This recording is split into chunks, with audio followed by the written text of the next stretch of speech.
जय श्री राधे राधे दोस्तों, आप सभी का आपके अपने YouTube चैनल अध्यात्म भक्ति में बहुत बहुत स्वागत है।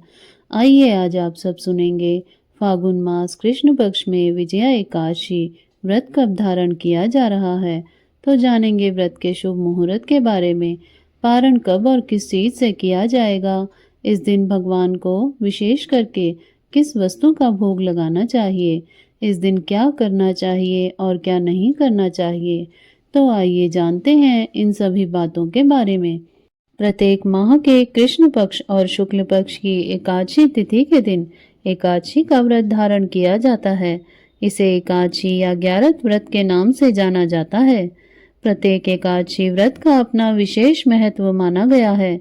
उसी प्रकार से फागुन मास कृष्ण पक्ष की विजया एकादशी व्रत का अपना विशेष महत्व है। आप सभी भक्तों को विजया एकादशी व्रत की ढेर सारी शुभकामनाएं। आप सभी के जीवन में लक्ष्मी नारायण जी की कृपा से आप सभी को सभी प्रकार के सुख और समृद्धि की प्राप्ति हो। जो भी भक्त सच्ची श्रद्धा के साथ, नियम और निष्ठा के साथ इस एकादशी व्रत को धारण करते हैं, इस दिन भगवान विष्णु, माता लक्ष्मी की पूजा करते हैं। इससे व्यक्ति के सभी प्रकार के पाप और ताप नष्ट हो जाते हैं। इस व्रत को करने वालों को अविजित कार्यों में भी यह विजयदायक है। राज दरबार में बैरियों से तथा परीक्षा आदि में सफलता प्राप्त कर धन, वैभव, लक्ष्मी प्राप्त हेतु यह व्रत अत्यंत उपयोगी है तथा अंत समय में भगवान की कृपा से विष्णु धाम की प्राप्ति होती है। तो आइए जानते हैं विजया एकादशी व्रत के शुभ मुहूर्त पारण समय के बारे में। इसके बाद आप जानेंगे इस दिन भगवान को किस प्रकार से पूजन करें। फागुन मास कृष्ण पक्ष की एकादशी तिथि प्रारंभ समय 23 फरवरी 2025 दिन रविवार दोपहर 1:57 और एकादशी तिथि की जो समाप्ति है वह 24 फरवरी 2025 दिन सोमवार दोपहर 1:46 पर एकादशी तिथि की समाप्ति है। तो हमें शुद्ध रूप से सूर्योदय व्यापनी द्वादशी युक्त एकादशी व्रत के लिए जो समय प्राप्त हो रहा है, तो सभी भक्तजन 24 फरवरी 2025 दिन सोमवार को एकादशी का व्रत धारण करेंगे। 23 फरवरी को दशमी के दिन से ही व्रत के नियमों का पालन करें। 24 फरवरी को व्रत धारण करें और 25 फरवरी को व्रत का पारण किया जाएगा। एकादशी व्रत का पारण हरिवासर समाप्त होने के बाद किया जाता है। हरिवासर का समय द्वादशी तिथि का पहला चौथाई हिस्सा हरिवासर का होता है। तो द्वादशी तिथि की जो समाप्ति है वह 25 फरवरी 2025 दिन मंगलवार को दोपहर 12:48 पर द्वादशी तिथि की समाप्ति है। तो सभी भक्तजन व्रत का पारण 25 फरवरी को सुबह 6:50 से लेकर के सुबह 9:08 तक व्रत का पारण कर लेंगे। विजया एकादशी व्रत का पारण जो कि गौ दधना पारणम यानी के गाय के दूध की दही से इस व्रत का पारण किया जाएगा। यदि यह संभव ना हो पाए तो आप जल या फल या तुलसी दल से व्रत का पारण करें। 24 फरवरी एकादशी तिथि के दिन ब्रह्म मुहूर्त का जो समय है वह समय सुबह 5:11 से सुबह 6:01 तक रहेगा। सूर्य उदय का समय सुबह 6:25 से सूर्यास्त शाम 5:57 पर होगा। 24 फरवरी को राहु काल का समय सुबह 7:52 से सुबह 9:18 तक राहु काल का समय रहेगा और 25 फरवरी को राहु काल का समय दोपहर 3:04 से शाम 4:31 तक राहु काल का समय होगा। राहु काल के समय के दौरान कोई भी शुभ कार्य या नया कार्य नहीं करना चाहिए, इस बात का ध्यान रखें। 24 फरवरी को नक्षत्र पूर्वाषाढ़ा नक्षत्र होगा शाम 5:49 तक। उसके बाद उत्तराषाढ़ा नक्षत्र होगा। योग जो कि सिद्धि योग होगा सुबह 10:05 तक।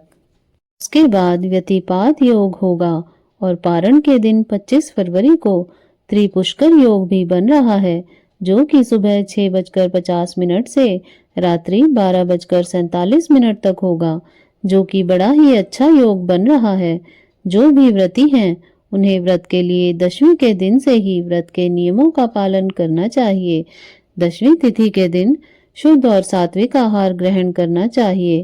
तामसिक वस्तुओं का, नशीले पदार्थों का सेवन बिल्कुल भी नहीं करना चाहिए और दशमी तिथि के दिन पूजन के उद्देश्य से स्वर्ण, चांदी या तांबे या मिट्टी के घड़े को जल से भरकर उसमें पंच पल्लव रखकर वेदी पर स्थापित करें। उसके नीचे 7 प्रकार के अनाज जो कि सप्त धान्य रखें और फिर उसके ऊपर भगवान नारायण की प्रतिमा जो कि स्वर्ण, तांबा या पीतल आदि किसी भी धातु की प्रतिमा रखें और एकादशी तिथि के दिन जो कि सुबह ब्रह्म मुहूर्त में उठ करके नित्य क्रियाओं से निर्वृत्त हो करके स्नान आदि करके भगवान सूर्य देव को जल प्रदान करें और फिर व्रती को व्रत का संकल्प लेना चाहिए कि आज मैं फागुन मास कृष्ण पक्ष की विजया एकादशी का व्रत धारण करने जा रही हूँ या करने जा रहा हूँ। इस प्रकार से प्रार्थना करें कि यह मेरा व्रत निर्विघ्न पूर्ण हो और हमें पुण्य फलों की प्राप्ति हो। इस प्रकार से भगवान से प्रार्थना करें और एकादशी तिथि के दिन रात्रि उपवास रहते हुए व्रत को धारण करें। जो उपवास नहीं रह पाते हों, जिनका स्वास्थ्य सही ना हो, तो आप एक समय फलाहार ग्रहण करके व्रत को धारण करें और जो आपने भगवान की प्रतिमा को स्थापित किया है उनका विधिवत जो कि गंध, पुष्प, धूप, दीप आदि से उनका पूजन करके जहाँ तक हो सके उसी कलश के सामने बैठ करके दिन रात्रि भगवान का पूजन, आरती, भजन, कीर्तन आदि करते हुए एकादशी के दिन और रात्रि को व्यतीत करना चाहिए और द्वादशी की सुबह उठ करके नित्य क्रियाओं से निवृत्त हो करके स्नान आदि करके शुद्ध वस्त्र धारण करके अगर आपके पास नदी या तालाब आदि हो तो वहां पर जा करके कलश को ले जाकर विधिवत उसका पूजन करके उस कुंभ का और उस कलश का जो कि और भगवान की प्रतिमा का ब्राह्मणों को दान करना चाहिए। इसके बाद ब्राह्मणों को भोजन करवा करके दान दक्षिणा दे करके उनसे आशीर्वाद प्राप्त करना चाहिए और भगवान को व्रत अर्पण करना चाहिए और समय के अनुसार व्रत का पारण कर लेना चाहिए। इस प्रकार से व्रत को धारण करने से जो कि भगवान विष्णु अपने भक्तों पर अति प्रसन्न होते हैं। इस दिन भगवान को विशेष प्रकार से जो कि सिंघाड़े के फल का भोग लगाना चाहिए और उसे प्रसाद के रूप में भी ग्रहण करना चाहिए। जब भी भगवान को भोग लगाते हैं तो उसमें तुलसी दल डाल करके ही भगवान को भोग लगाना चाहिए। तुलसी दल के बिना भगवान उस भोग को स्वीकार नहीं करते हैं, तो इस बात का ध्यान रखें। व्रती को व्रत के दौरान जहाँ तक हो सके ओम नमो भगवते वासुदेवाय या श्री कृष्ण गोविंद हरे मुरारी आदि मंत्रों का जाप करते रहना चाहिए। व्रत के दौरान किसी के ऊपर क्रोध नहीं करना चाहिए। अपने मन में किसी के प्रति ईर्ष्या या द्वेष का भाव नहीं लाना चाहिए। पूर्ण भक्ति भाव के साथ भगवान का पूजन अर्चना करनी चाहिए। इससे भगवान विष्णु अपने भक्तों के सभी प्रकार के पाप और ताप को नष्ट कर देते हैं तथा सभी कार्यों में विजय की प्राप्ति होती है और अंत समय में भगवान के धाम की प्राप्ति होती है तथा वाजपेयी यज्ञ के समान पुण्य फलों की प्राप्ति होती है। तो आशा करती हूँ आपको यह जानकारी अच्छी लगी होगी।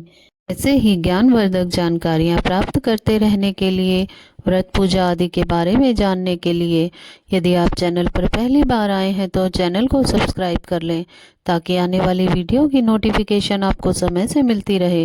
वीडियो को लाइक करें, शेयर करें। सुखी रहें, स्वस्थ रहें। जय श्री राधे राधे। धन्यवाद।